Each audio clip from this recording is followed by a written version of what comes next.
آنکھیں کھول کے اگر ماحول اور سماج کا مشاہدہ کریں، ہمارے سامنے ایسے کتنے واقعات ہوتے ہیں۔ مسئلہ یہ کہ ہم نگاہ عبرت سے نہیں دیکھتے اور ان واقعات سے سبق حاصل نہیں کرتے۔ سعودی عرب کا ایک فوجی ہسپتال ریاض، وہاں کے ایک ڈاکٹر عبد المحسن الاحمد، انہوں نے ایک واقعہ بیان کیا، کہا کہ ایک مریض آیا ہمارے پاس، ایک پیشنٹ آیا ہمارے پاس علاج کے لیے۔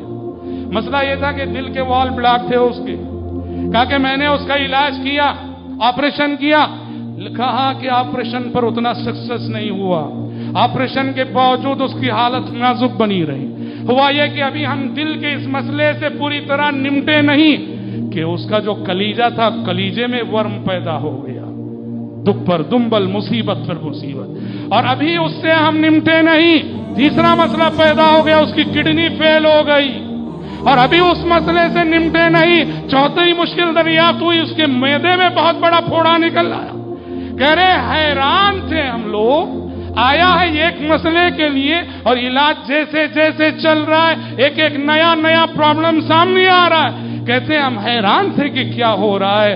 اس کو ہوش آئی، آنکھ کھول کے اس نے مجھ سے کہا، ایک فون نمبر نکالا، کہا کہ ذرا اس کو فون کیجئے، فوراً بلائیے، اس کو فون کیجئے، فوراً بلائیے۔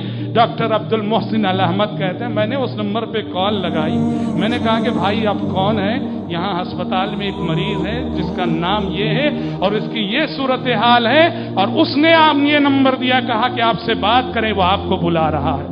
ڈاکٹر صاحب کہتے ہیں جس سے میں نے فون پہ بات کی، اس نے کہا ڈاکٹر صاحب میں بتاؤں، یہ وہ شخص ہے جس نے 3 سال قبل میری جائیداد کے معاملے میں میرے خلاف جھوٹی گواہی دی تھی، اور اس کی جھوٹی گواہی کی وجہ سے میری جائیداد مجھ سے چھن گئی، دوسرے کے حق میں چلی گئی۔ 3 سال سے میں اور میرے بیوی بچے سجدے میں یہ دعا کر رہے ہیں، اے اللہ اس ظالم کو مرنے سے پہلے اس کے ایک ایک عضو کو نہ کرا کر، اس ظالم کے مرنے سے پہلے اس کے ایک ایک عضو کو نہ کرا کر دی۔ ڈاکٹر صاحب کہتے ہیں میں نے اس کو سمجھایا، بلایا، کہا کہ معاف کرو، درگزر کرو، وہ بہت پچھتا رہا ہے۔ اس کے بعد بہرحال جو بھی ہوا، حضرات کہنا یہ ہے کہ اللہ کے پاس دیر ہوتی ہے پر اندھیر نہیں۔ اللہ جو مہلت دیتا ہے اس سے ظالم دھوکہ نہ کھائے۔ فَلَا تَحْسَبَنَّ اللَّهَ غَافِلًا عَمَّا يَعْمَلُ الظَّالِمُونَ، یہ نہ سمجھو کہ اللہ تمہارے ظلم سے غافل ہے، یہ نہ سمجھو، ہرگز نہیں۔ انما يُؤَخِّرُهُمْ، اللہ کا قانون ہے، وہ مہلت دیتا ہے، اس کا قانون ہے وہ املی لهم ان کیدی متین، میں انہیں مہلت دوں گا اور میری چال اور میری تدبیر بڑی مضبوط ہوتی ہے، وہ املی لهم ان کیدی متین۔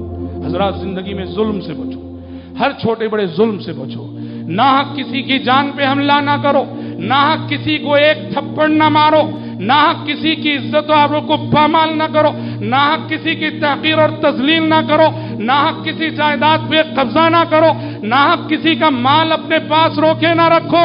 یاد رکھو ظلم دنیا میں بھی ذلیل کرے گا اور آخرت میں بھی ذلیل کرے گا۔